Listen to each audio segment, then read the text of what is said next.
Hello students, myself Yogesh Wanshe. Welcome to all.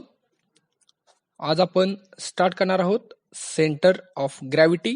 Already यापूर्वी आपले centroid या चॅप्टरसाठी 4 lecture झालेले आहेत. तर नेक्स्ट पार्ट असणार आहे centre of gravity. First definition बघूया. It is defined as the point through which the whole weight of the body is assumed to act irrespective of the position of the body. त्याचं meaning असणार आहे, जसं सेंट्रॉइडमध्ये आपण 2D फिगरचा study केलेला, म्हणजेच आपल्याला area important होता. इथं आपण 3D फिगरचाच, म्हणजे आपल्याला इथं व्हॉल्यूम इम्पॉर्टंट असणार आहे. तर डेफिनेशनमध्ये एक शब्द आलेला आहे वेट. तर व्हॉल्यूम आपल्याला एखाद्या बॉडीचं ज्यावेळी 3 डायमेन्शन प्रेझेंट असणार आहेत, length, width and height, means लांबी, रुंदी आणि उंची, तरच आपण त्या बॉडीचा सेंटर ऑफ ग्रॅव्हिटी कॅल्क्युलेट करू शकणार आहे. तर मिनिंग असणार आहे, जे काय वेट आहे बॉडीचं ते एका पर्टिक्युलर पॉइंटला ऍक्ट झालेलं असणार आहे, त्यालाच आपण सेंटर ऑफ ग्रॅव्हिटी म्हणणार आहे. नेक्स्ट लाईनला बघा, it is denoted by CG, म्हणजेच असणार आहे centre of gravity. Next diagram मध्ये फर्स्ट जी रेड कलरची डायग्राम आहे त्यामध्ये सिलेंडर दाखवलेला आहे. राईट साईडला येलो कलरची जी डायग्राम आहे त्यामध्ये क्यूब दाखवलेला आहे. तर क्यूब मध्ये तीनही डायमेन्शन इक्वल असणार आहेत. तर त्यामध्ये मी एक्स ऍक्सिस आणि वाय ऍक्सिस दाखवलाय, आणि हे दोन्ही ऍक्सिस मला CG मधून म्हणजेच सेंटर ऑफ ग्रॅव्हिटी मधून पास झालेले असणार आहेत. नेक्स्ट स्लाइडला सॉलिड शेप्स. तर ऑलरेडी तुम्हाला इंजिनिअरिंग ड्रॉइंग और इंजिनिअरिंग ग्राफिक्स हा ड्रॉइंगचा सब्जेक्ट झालेला आहे. त्यामध्ये हे सगळे शेप्स तुम्ही ऑलरेडी कव्हर केलेले आहे फॉर ड्रॉइंग पर्पजेस. तर फर्स्ट आहे sphere, just like football. Then cube, त्यामध्ये 3 डायमेन्शन इक्वल असणार आहेत. त्यानंतर आहे कोन. तर कोनमध्ये तुम्हाला बेसला डायमीटर म्हणजे सर्क्युलर शेप असणार आहे, आणि त्याच्या ऑपोजिट साईडला अपेक्स, म्हणजे जो कोनचा कॉर्नरचा पॉइंट असणार आहे त्याला आपण अपेक्स म्हणणार आहे. त्यानंतर डायग्राम आहे सिलेंडर, त्यानंतर प्रिझम, त्यानंतर पिरॅमिड अँड रेक्टँग्युलर प्रिझम. तर हे बेसिक शेप्स आहेत. ह्या शेपसाठी एक्स बार, वाय बार आणि व्हॉल्यूमचं जे काही फॉर्म्युले असणार आहेत ते मी ऑलरेडी तुम्हाला टॅब्युलर फॉर्ममध्ये टेबल प्रोव्हाइड केलेलं आहे. नेक्स्ट डायग्राम मध्ये पहा, एक सिलेंड्रिकल शेप घेतलेला आहे. त्याचा बेसचा आणि टॉपचा डायमीटर आहे 4 मीटर आणि टोटल हाईट आहे 6 मीटर. त्याला मी एक्स ऍक्सिस, वाय ऍक्सिस आणि ऑर्डिनेट O इथे ड्रॉ केलेला आहे. तर डायग्राम आपण 3D मध्ये दाखवलेली आहे. एक्स ऍक्सिस जो आहे तो बेसला जो सर्क्युलर शेप आहे त्याच्या सेंटर पॉइंट मधून पास झालेला आहे. सपोज या सिलेंडरचा मला जर सेंटर ऑफ ग्रॅव्हिटीचा पॉइंट फाइंड आउट करायचा असेल, तर तो फाइंड आउट करण्यासाठी वाय ऍक्सिस पासून x1 डिस्टन्स आणि एक्स ऍक्सिस पासून y1 डिस्टन्सला मला मिळणार आहे. म्हणजेच x1 डिस्टन्स असणार आहे 2 मीटर आणि y1 डिस्टन्स असणार आहे 3 मीटर. सपोज ह्या सिलेंडरवर एक क्यूब ऍझ्युम केलाय. तर क्यूबचं इथं डायमेन्शन आपल्याला सध्या तरी इम्पॉर्टंट नाही आहे. तर क्यूब म्हणजे तीनही डायमेन्शन काय असणार आहेत, इक्वल असणार आहेत. सपोज या क्यूबचा मला सेंटर ऑफ ग्रॅव्हिटीचा पॉइंट फाइंड आउट करायचा आहे, तर तो मला मिळणार आहे वाय ऍक्सिस पासून x2 डिस्टन्सला आणि एक्स ऍक्सिस पासून y2 डिस्टन्सला. x1, x2, y1, y2 हे जे काय डिस्टन्स आहे ते मी ऑलरेडी तुम्हाला टेबल प्रोव्हाइड केले. त्यामधील जे फॉर्म्युले आहेत ते यूज करून तुम्हाला इथं मिळणार आहे. तर ही जी काय सिस्टीम प्रोव्हाइड केलेली आहे, सिलेंडर आणि त्यावर क्यूब आहे, तर या टोटल जी एक फिगर तयार होते, तर मला टोटल डायग्रामचा सेंटर ऑफ ग्रॅव्हिटीचा पॉइंट फाइंड आउट करायचा आहे. तर तो मी डेफिनेटली सांगू शकत नाही की पर्टिक्युलर डिस्टन्सला येईल. त्यामुळे येलो कलरचा पॉईंट तुम्ही बघू शकताय. येलो कलरचा जो स्पॉट आहे तो टोटल डायग्राम म्हणजे जे कॉम्बिनेशन आहे सिलेंडर आणि क्यूबचं, त्या टोटल डायग्रामचा सेंटर ऑफ ग्रॅव्हिटीचा पॉईंट आहे. तर तो वाय ऍक्सिस पासून एक्स बार डिस्टन्सला आणि एक्स ऍक्सिस पासून वाय बार डिस्टन्सला असणार आहे. तो आपल्याला फाइंड आउट करायचा आहे. त्यासाठी तुम्हाला x1, y1, x2, y2 तसेच क्यूबचा आणि सिलेंडरचा व्हॉल्यूम माहित असणं इम्पॉर्टंट असणार आहे. त्यासाठी आपले बेसिक फॉर्म्युले आहेत. पुन्हा एकदा तोच फॉर्म्युला घेतलाय. X bar is equal to distance of centre of gravity of solid body from y axis. Last जो पार्ट होता सेंट्रॉइड, तर त्यामध्ये सेंटर ऑफ ग्रॅव्हिटी हा शब्द नव्हता, फक्त तिथं सेंट्रॉइड होता. पुन्हा तीच कन्सेप्ट आहे, एक्स बार डिस्टन्स म्हणजेच वाय ऍक्सिस पासूनचं डिस्टन्स. तर फॉर्म्युला असणार आहे x bar is equal to summation of v x divide by summation of v. V indicates that volume of that figure. x bar is equal to v1 x1 plus v2 x2 plus v3 x3 divided by total volume म्हणजेच v1 plus v2 plus v3 plus v4 up to the vn. Next आहे y bar. y bar is equal to distance of center of gravity of the solid body from x axis. तर y बारचा formula same असणार आहे. y bar is equal to summation of vy divided by summation of v. इथं पुन्हा एकदा v म्हणजे volume of body आणि y म्हणजे मीन्स असणार आहे distance from x axis is equal to v1 y1 plus v2 y2 plus v3 y3 plus up to the vn yn divide by total volume म्हणजेच पुन्हा एकदा v1 plus v2 plus v3 plus vn. Next लाईनला मी problem घेतलाय.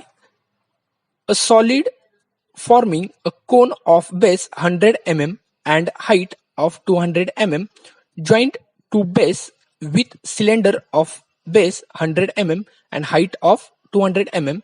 Compute the position of CG. तर question मध्ये mention केल्याप्रमाणे मात्र दोन सॉलिड बॉडी मेन्शन केलेले आहेत. फर्स्ट असणार आहे कोन, तर त्याचा बेस आहे 100 mm आणि हाईट आहे 200 mm. आणि नेक्स्ट सिलेंडर आहे, त्याचा बेस आहे 100 mm आणि हाईट आहे 200 mm. तर त्याप्रमाणे मी डायग्राम ड्रॉ करणार आहे. त्यांनी कंडिशन सांगितले की जो कोन आहे तो सिलेंडरच्या वर आहे. त्यामुळे डायग्राम तुम्ही पाहू शकता. मी डायग्राम ड्रॉ केले. सिलेंडरची हाईट आहे 200 mm आणि कोनची हाईट आहे सेम 200 mm. इथं मी सिलेंडरला नंबर 1 दिले, म्हणजे सिलेंडर जो असणार आहे तो डायग्राम नंबर 1 असेल आणि जो कोन आहे तो डायग्राम नंबर 2 असेल. त्यानंतर दोन्हीचा डायमीटर जो आहे तो सेम आहे 100 mm. इथं मी डायग्राम ड्रॉ करताना 2D मध्ये डायग्राम ड्रॉ केले. तुम्हाला प्रत्येक वेळी 2D मध्येच डायग्राम ड्रॉ करायचे आहे.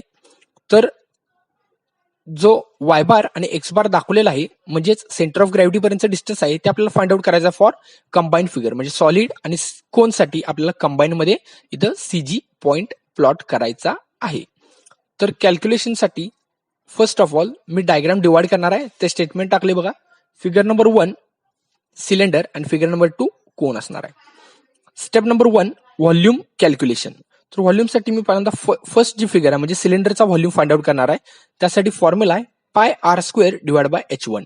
तर व्हॅल्यू पुट करायचे आहेत. R indicates radius of cylinder, तर डायमीटर 100 आहे त्यामुळे रेडियस आला 50 इंटू h1. h1 मीन्स येणार आहे इथं height of cylinder means height of first diagram. तर व्हॅल्यू पुट केल्यानंतर आन्सर येते 1.571 into 10⁶ mm³. v2 is equal to volume of cone, तर फॉर्म्युला आहे 1/3 pi r square into h. तर हे जे फॉर्म्युले दोन्ही पण आहेत ते मी ऑलरेडी तुम्हाला टेबलमध्ये प्रोव्हाइड केलेले आहेत, त्यातलेच फॉर्म्युले घेतलेले आहेत, तुम्ही क्रॉस चेक करू शकता. तर व्हॅल्यू पुट करायचे आहेत. इथं सर्व ज्या व्हॅल्यू आहेत त्या कोनच्या व्हॅल्यू आहेत. त्यामुळे कोनचा डायमीटर 100 mm, त्यामुळे कोनसाठी रेडियस आहे 50 mm. त्यानंतर कोनची जी हाईट आहे ती 200 mm आहे. व्हॅल्यू पुट केले, आन्सर येते 0.524 इंटू 10⁶ mm³. तर मला टोटल व्हॉल्यूम पाहिजे, त्यासाठी मी v1 प्लस v2 करणार आहे. आलेल्या व्हॅल्यू पुट करायचे आहेत. तर आन्सर मिळते 2.095 into 10⁶ mm³. Then calculate x bar. Step number 2 मध्ये एक्स बार कॅल्क्युलेट करायचा आहे. तर एक्स बार आपण पहिल्यांदा सेपरेट कॅल्क्युलेट करायचा आहे. पहिल्यांदा सिलेंडरसाठी कॅल्क्युलेट करायचा आहे, त्यानंतर कोनसाठी कॅल्क्युलेट करणार आहे. मी एक पिंक कलरची लाईन ड्रॉ केले. त्या लाईनमुळे माझी जी डायग्राम आहे ती 2 इक्वल पार्टमध्ये डिवाइड होते व्हर्टिकली. त्यामुळं इथं मला सेंटर ऑफ ग्रॅव्हिटीसाठी कॅल्क्युलेशन करायची गरज नाही, मला डिरेक्टली आन्सर मिळू शकणार आहे. तर जे डायमेन्शन आहे हॉरिझॉन्टल टोटल जी विड्थ आहे डायग्रामची ती 100 mm आहे. त्यामुळे माझा जो एक्स बार येणार आहे तो ऑब्व्हियसली 50 mm वर येणार आहे सिलेंडर आणि कोनसाठी, कारण की दोन्हीचा जो बेस आहे तो 100 mm आहे म्हणजेच सेम आहे. तर बघा मी इथे स्टेटमेंट टाकले. As the given figure is symmetric about y axis then x bar is equal to d/2 is equal to r is equal to 50 mm. तर आन्सर आले x bar is equal to 50 mm from y axis. म्हणजे इथं जो का CGचा point आहे तो y axis पासून 50 mm वर प्लॉट केलेला आहे. जी स्टेप नंबर 2 आहे ती कॅल्क्युलेटिंग फॉर्म मध्ये इथं दाखवणार आहे. तर त्यासाठी मला x1 कॅल्क्युलेट करायला लागेल, म्हणजेच distance of centre of gravity of cylinder from y axis. तर x1 येणार आहे r is equal to 50 mm. Same calculation असेल x2 साठी म्हणजेच कोनसाठी, तर r is equal to 50 mm. म्हणजेच y ऍक्सिस पासून ह्या दोन्ही डायग्रामचा जो सेंटर ऑफ ग्रॅव्हिटी आहे तो 50 mm वर असणार आहे. देन मी एक्स बार कॅल्क्युलेट करणार आहे. फॉर्म्युला आहे x bar is equal to summation of vx divided by summation of v. त्यानंतर मी तो व्हॅल्यू पुट करणार आहे. तर लास्टला माझा आन्सर येते x bar is equal to 50 mm from y axis. दोन्हीकडे आन्सर तुमचं सेम आलेलं आहे. मी तुम्हाला असं सजेस्ट करेन की जर तुमची diagram symmetric about any axis असेल तर तुम्ही डिरेक्टली स्टेटमेंट टाकून कॅल्क्युलेशन न करता डायरेक्टली आन्सर लिहिलं तरीही चालेल. नेक्स्ट आहे स्टेप नंबर 3, कॅल्क्युलेट वाय बार. सपोज जर मी इथं हॉरिझॉन्टल लाईन ड्रॉ केली तर माझ्या डायग्रामचे दोन इक्वल पार्ट होत नाही, त्यामुळे माझी डायग्राम जी आहे ती एक्स ऍक्सिसला सिमेट्रिकल नाहीये. त्यामुळे मला इथे डिटेल्ड कॅल्क्युलेशन करायला लागणार आहे. फर्स्ट कॅल्क्युलेशन असणार आहे y1 कॅल्क्युलेशन, म्हणजेच सिलेंडरसाठी आहे from x axis. y1 is equal to h1 divide by 2, value put करायचे आहेत 200 divide by 2 is equal to 100 mm. त्यानंतर मला कोणचा सीजी फाइंड आउट करायचा आहे फ्रॉम एक्स ऍक्सिस. तर कोणचा सीजी फाइंड आउट करण्याचा आपल्याकडे फॉर्म्युला आहे h/4. तुम्ही टेबलमध्ये चेक करू शकताय, परंतु h/4 हे जे आहे डिस्टन्स कोणच्या बेस पासून आहे, परंतु त्याच्या खाली मला डायग्राम मध्ये दिसते सिलेंडरचं पण डिस्टन्स आहे 200 mm. त्यामुळे मला टोटल डिस्टन्स पाहिजे एक्स ऍक्सिस पासूनचं. तर ते प्लॉट करण्यासाठी फॉर्म्युला आहे y2 is equal to h1, म्हणजेच टोटल सिलेंडरचे हाईट घेतले प्लस h2 डिवाइड बाय 4, म्हणजेच कोणची जी हाईट घेतले त्याला डिवाइड बाय 4 केल्यानंतर मला बेस पासून सीजी पर्यंतचा डिस्टन्स मिळणार आहे. व्हॅल्यू पुट करायचे आहेत, आन्सर मिळते 250 mm. त्यानंतर मी वाय बार कॅल्क्युलेट करणार आहे. वाय बारचा फॉर्म्युला आहे summation of V Y divide by summation of V. वरच्या सगळ्या व्हॅल्यू पुट करायच्या आहेत. मला लास्टला आन्सर मिळते y bar is equal to 137.52 mm from x axis. इथेपर्यंत आपल्याला कॅल्क्युलेशन करायचं आहे. इथं आपला फर्स्ट प्रॉब्लेम कम्प्लीट झालेला आहे. देन मी जाणार आहे सेकंड प्रॉब्लेमला.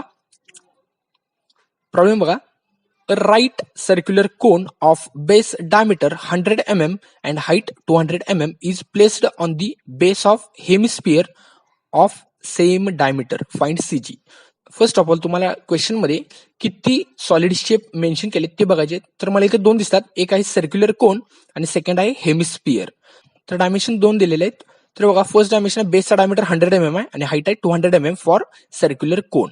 त्यानंतर हा जो कोन आहे तो हेमिस्फियर वर आहे आणि तुम्हाला ती डायग्राम ड्रॉ करायची आहे. तर मी ते डायग्राम ड्रॉ करतो. डायग्राम पुन्हा एकदा 2D मध्येच आपण ड्रॉ करणार आहे. तर बघा, हेमिस्फियर आहे म्हणजेच काय गेले हाफ सर्क्युलर शेप घेतलेला आहे. तर क्वेश्चन मध्ये त्याचा डायमीटर दिला, दोन्हीचा डायमीटर सेम आहे म्हणून सांगितले. तर डायमीटर आहे 100 mm. त्यानंतर आपल्याला h1 इथं मिळालंय डायरेक्टली क्वेश्चन मधून, परंतु h2 कॅल्क्युलेट करण्यासाठी आपण जो हेमिस्फियर आहे त्याचा डायमीटरची हाफ व्हॅल्यू म्हणजेच आपल्याला आरची व्हॅल्यू फाइंड आउट करायची आहे. ती असणार आहे डायरेक्टली मिळते आपल्याला 50 mm. त्यामुळे डायग्राम मध्ये मी मेन्शन केले h2 is equal to r is equal to 50 mm. So figure number 1 is cone and figure number 2 is hemisphere. तर मी स्टेप नंबर 1 ला जाणार आहे. Step number 1, volume calculation. First मी जे पहिली डायग्राम आहे म्हणजेच कोन आहे त्याचं मी व्हॉल्यूम कॅल्क्युलेट करणार आहे. तर फॉर्म्युला आहे 1/3 pi r square into h. आरची व्हॅल्यू इथं 50 mm, कारण की क्वेश्चन मध्ये आपल्याला डायमीटर दिलाय, आपण हाफ व्हॅल्यू घ्यायची आहे, इंटू एच. कोणची हाईट आपल्याला पाहिजे ती आहे 200 mm. तर आन्सर येते 523.6 इंटू 10³ mm³. देन मी जाणार आहे V2 म्हणजेच व्हॉल्यूम ऑफ हेमिस्फियरला. तर बघा 2/3 into pi R cube, value put करायचे आहेत. इथं आरची व्हॅल्यू असणार आहे 50 mm. व्हॅल्यू पुट केल्यानंतर आन्सर मिळते 261.8 into 10³ mm³. Than me total volume calculate करणार आहे, म्हणजेच volume of cone and volume of hemisphere combine मध्ये पाहिजे. तर आन्सर मिळते 785.4 इंटू 10³ mm³. त्यानंतर मी एक्स बार कॅल्क्युलेट करणार आहे. तर इथे डायग्राम मध्ये तुम्ही पुन्हा पाहू शकता एक पिंक कलरची लाईन ड्रॉ केली. त्या लाईनमुळे माझी डायग्राम व्हर्टिकली दोन इक्वल पार्टमध्ये डिवाइड होते. ह्याचं मिनिंग असणार आहे the diagram is symmetrical about y axis. त्यामुळे मी कॅल्क्युलेशन न करता इथे डायरेक्टली स्टेटमेंट टाकणार आहे as the given figure is symmetric about y axis. त्यामुळे x bar is equal to r is equal to 50 mm. तर एक्स बार आले 50 mm from y axis, म्हणजेच ओ ए पासून आपल्याला डिस्टन्स आले एक्स बारचं 50 mm. नेक्स्ट जाणार आहे मी स्टेप नंबर 3 ला. सपोज इथं जर हॉरिझॉन्टल लाईन ड्रॉ केली तर डायग्रामचे दोन इक्वल पार्ट होत नाहीत, त्यामुळे मी इथं डिटेल्ड कॅल्क्युलेशन करणार आहे. त्यासाठी y1 म्हणजेच कोनसाठी कॅल्क्युलेशन करणार आहे. तर बघा, कोन एक्स ऍक्सिस पासून ठराविक हाईटला आहे म्हणजेच हेमिस्फियरला आहे. तर त्याची हाईट आपल्याला 50 mm जी आहे ती कन्सिडर करावी लागणार आहे y1च्या कॅल्क्युलेशन मध्ये. त्यामुळे y1 is equal to 50 plus 200 divide by 4. 50 आलेला आहे. आपली जी हाईट दिली म्हणजे एक्स ऍक्सिस पासून जो कोनचा बेस आहे तिथपर्यंत डिस्टन्स आहे 50 mm. तर व्हॅल्यू पुट केल्यानंतर मला आन्सर मिळते y1 is equal to 100 mm. Then जाणार आहे y2च्या कॅल्क्युलेशनला. y2च्या कॅल्क्युलेशन मध्ये एक्स ऍक्सिस पासून जो हेमिस्फियर आहे त्याच्या सेंटर ऑफ ग्रॅव्हिटी पर्यंत आपल्याला डिस्टन्स पाहिजे. तर फॉर्म्युला आहे r-3r divide by 8. Value put करायचे आहेत. आपल्याला आन्सर मिळते 31.25 mm. इथं डिस्टन्स आहे त्यामुळे आपलं युनिट येणार आहे mm. त्यानंतर मी दोन्हीचं कॉम्बिनेशन घेणार आहे. आपल्याला वाय बार कॅल्क्युलेट करायचा आहे. तर वाय बारचा फॉर्म्युला आहे summation of V Y divide by summation V. तर आलेले व्हॅल्यू पुट करायचे आहेत. तर आन्सर मिळणार आहे y bar is equal to 77.083 mm from x axis. म्हणजेच ओ बी पासून आपल्याला जो वाय बार मिळणार आहे तो 77.083 mm हाईटला असणार आहे. इथं आपला सेकंड प्रॉब्लेम कम्प्लीट झालाय. त्यानंतर मी नेक्स्ट प्रॉब्लेमला जाणार आहे. नेक्स्ट थर्ड प्रॉब्लेम आहे. On a solid inverted cone 200 mm diameter and 600 mm height, a sphere of 300 mm diameter is placed coaxially locate CG with respect to apex of cone. तर हा question खूप important आहे. या क्वेश्चनला star करून ठेवा. या टाईपचे क्वेश्चन तुम्हाला एक्झामला विचारलेले असणार आहेत. First of all me question मध्ये जे दोन सॉलिड शेप मेन्शन केलेत ते फाइंड आउट करणार आहे. तर फर्स्ट असणार आहे सॉलिड कोन आणि सेकंड आहे माझा स्पियर. तर कोन मध्ये याने एक कंडिशन टाकले की तो इन्व्हर्टेड आहे. इन्व्हर्टेड शब्दाचा अर्थ असणार आहे जो कोन आहे तो उलटा ठेवलेला आहे. म्हणजे जो सर्क्युलर पार्ट असणार आहे कोनचा तो व्हर्टिकली अपवर्ड असणार आहे. त्यानंतर स्पियर दिलाय म्हणजेच एक जस्ट लाईक अ फुटबॉल दिलाय. तर त्याचा डायमीटर दिला 300 mm. मी डायग्राम ड्रॉ करतो बघा. पहिल्यांदा डायग्राम इथे समजून घ्या. त्यांनी मेन्शन केल्याप्रमाणे मी पहिल्यांदा बेसला कोन ड्रॉ केलाय. कोनचा जो अपेक्स असणार आहे तो बॉटमला येणार आहे. त्यालाच आपण म्हणणार आहे इन्व्हर्टेड कोन. तर कोनचे दोन डायमेन्शन आहेत 200 mm आणि हाईट दिले 600 mm. त्या कोनवर 300 mm डायमीटर असलेला एक स्पियर आहे. स्पियर म्हणजे एक फुटबॉल असणार आहे. इथे मी डायग्राम मध्ये दाखवलाय सॉलिड स्पियर. त्याचा फक्त डायमीटर दिलाय. इथं आपल्याला त्याची हाईट सुद्धा 300 mm असणार आहे. त्यानंतर मी डायग्राम जी दिलेली आहे ती दोन पार्ट मध्ये डिवाइड करतो. तर इथं कोनला मी नंबर 1 टाकतो आणि स्पियरला डायग्राम नंबर 2 टाकतो. दोन्ही ऍक्सिस ड्रॉ केलेले आहेत आणि ओरिजिन पण प्लॉट केलेला आहे. तर स्टेप नंबर 1 व्हॉल्यूम कॅल्क्युलेशन. जे पहिले डायग्राम आहे कोन त्याचा मी व्हॉल्यूम कॅल्क्युलेट करणार आहे. इथं कोन तुम्ही सरळ ठेवा और इन्व्हर्टेड ठेवा. तुमचा व्हॉल्यूम चेंज होणार नाहीये. त्यामुळे व्हॉल्यूमचा फॉर्म्युला तोच राहणार आहे जो मी टेबलमध्ये प्रोव्हाइड केलाय 1/3 pi r square into H. तर आरची व्हॅल्यू असणार आहे इथं डायमीटर डिवाइड बाय 2. डायमीटर दिले 200 डिवाइड बाय 2 केलं तर आरची व्हॅल्यू मिळते 100 इंटू एच म्हणजे कोनची हाईट दिली आपल्याला 600 mm. तर इथं आन्सर येते 6.283 इंटू 10⁶ mm क्यूब. त्यानंतर मी स्पियरचा व्हॉल्यूम कॅल्क्युलेट करणार आहे. त्यासाठी फॉर्म्युला आहे 4/3 पाय आर क्यूब. आर म्हणजेच असणार इथं रेडियस. क्वेश्चन मध्ये आपल्याला डायमीटर दिलाय. मी पुन्हा एकदा डायमीटर डिवाइड बाय 2 केली की मला रेडियस मिळणार आहे. तर व्हॅल्यू पुट केल्यानंतर आन्सर मिळते 14.137 इंटू 10⁶ mm क्यूब. त्यानंतर मी जाणार आहे टोटल व्हॉल्यूम. जर जे आपल्याला डायग्रामचं कॉम्बिनेशन दिले त्याचा टोटल व्हॉल्यूम कॅल्क्युलेट करणार आहे. त्यासाठी V1 प्लस V2 करणार आहे. तर आन्सर मिळते 20.42 into 10⁶ mm cube. Next step असणार आहे कॅल्क्युलेट एक्स बार. तर डायग्राम मध्ये पुन्हा पहा. जर डायग्राम वर वाय ऍक्सिसला एक पॅरल लाईन ड्रॉ केली जी सीजी मधून पास होते दोन्ही डायग्रामच्या, तर डायग्रामचे दोन इक्वल पार्ट होतात. डायग्राम मध्ये बघा पिंक कलरची एक सेक्शन लाईन ड्रॉ केलेली आहे. त्यामुळे डायग्रामचे दोन इक्वल पार्ट होतात लेफ्ट साइड आणि राईट साइडला. Diagram is symmetrical about y axis. त्यामुळे मी स्टेटमेंट टाकणार आहे as the given figure is symmetric about y axis. त्यामुळे इथं x bar is equal to x1 म्हणजेच कोनच्या सेंट्रॉइडचं distance is equal to x2 म्हणजेच स्पियरच्या सेंट्रॉइडचं डिस्टन्स फ्रॉम वाय ऍक्सिस ते असणार आहे 300 डिवाइड बाय 2 म्हणजेच 150 mm from y axis. Next असणार आहे स्टेप नंबर 3 ला कॅल्क्युलेट वाय बार. तर इथं पुन्हा तीच कंडिशन आहे. जर मी इथं हॉरिझॉन्टल लाईन ड्रॉ केली एक्स ऍक्सिसला पॅरल तर डायग्रामचे दोन इक्वल पार्ट होत नाहीत. त्यामुळे इथं मला वाय साठी डिटेल्ड कॅल्क्युलेशन करण्याची गरज आहे. तर y1 कॅल्क्युलेट करणार आहे कोनसाठी 3h डिवाइड बाय 4. तर व्हॅल्यू पुट केल्यानंतर आन्सर मध्ये 450 mm. त्यानंतर मी स्पियरचा सेजी पॉइंट कॅल्क्युलेट करणार आहे. तर तो मला मिळणार आहे. पहिल्यांदा मी कोनची हाईट मला ऍड करावी लागेल कारण जो स्पियर आहे तो एक्स ऍक्सिस पासून ठराविक डिस्टन्सला म्हणजेच 600 mm ला आहे. त्यामुळे आलेल्या व्हॅल्यू पुट करायचे आहेत. y2 is equal to h plus r. R म्हणजे असणार इथं स्पियरचा रेडियस जो आपल्याला डायमीटर डिवाइड बाय 2 केल्यानंतर मिळणार आहे. तर y2 चा आन्सर आले 750 mm. त्यानंतर मी y बार कॅल्क्युलेट करणार आहे. y बारचा फॉर्म्युला आहे summation vy divide by summation v. आलेल्या सगळ्या व्हॅल्यू पुट करायचे आहेत. तर मला डायरेक्टली आन्सर मिळते y bar is equal to 5.69 mm from x axis, म्हणजेच असणार आहे फ्रॉम बॉटम, किंवा तुम्ही इथं फ्रॉम अपेक्स असं मेन्शन केलं तरी चालेल, कारण की इथं क्वेश्चनमध्ये कंडिशन दिले सॉलिड जो कोन आहे तो इन्व्हर्टेड लावलेला आहे. जर तुम्हाला प्रॉब्लेम नोट डाऊन करायचा असेल तर व्हिडिओ पॉज करा, त्यानंतर तुम्ही तुमचा प्रॉब्लेम नोटबुकमध्ये नोट डाऊन करू शकता. त्यानंतर इथं आपल्याला एक्स बार आणि वाय बार मिळालेला आहे टोटल कंबाईन फिगरसाठी, म्हणजेच कोन आणि स्पिअरसाठी. तर इथं आपला थर्ड प्रॉब्लेम कंप्लीट झालेला आहे. जर तुम्हाला काही क्युरी असतील तर मला कमेंट बॉक्समध्ये कमेंट करा.